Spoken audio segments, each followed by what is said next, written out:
তুমি গত 3 মাস নামাজ পড়ো 5 ওয়াক্ত, আজকে 1 ওয়াক্ত ছুটে গেছে, হইতে পারে।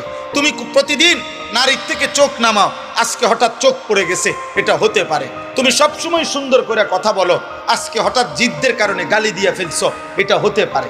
কিন্তু প্রতিদিন সুদ, প্রতিদিন কিস্তি, প্রতিদিন ওজনে কম দেওয়া, প্রত্যেক দিন গালি, প্রতিদিন নর্তকী দেখা, নাটক সিনেমা দেখা, প্রতিদিন ফজরের নামাজ পড়া, প্রতিদিন বেপর্দা চলা, প্রতিদিন নাটক সিনেমায় নর্তকীর নাচ গান দেখা, এটা খোদার কসম এটা কোনো মুসলমান সুস্থ স্বাভাবিক মুমিনের পরিচয় হইতে পারে।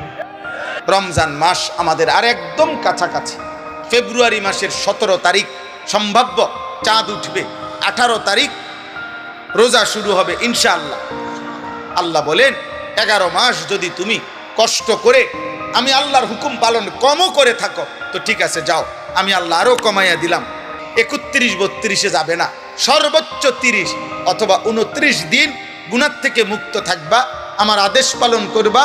রমজানের চাঁদ উঠবে, আবার ঈদের চাঁদ উঠবে, 30 দিনের ভিতরেই একটু যদি কেয়ারফুল হয়ে তুমি আমার হুকুমের উপরে চলো, আমি আল্লাহ ওয়াদা দিলাম 1 মাসেই 30 দিনেই আমি তোমারে মুত্তাকি বানিয়ে দেব, জান্নাত দিয়ে দেব।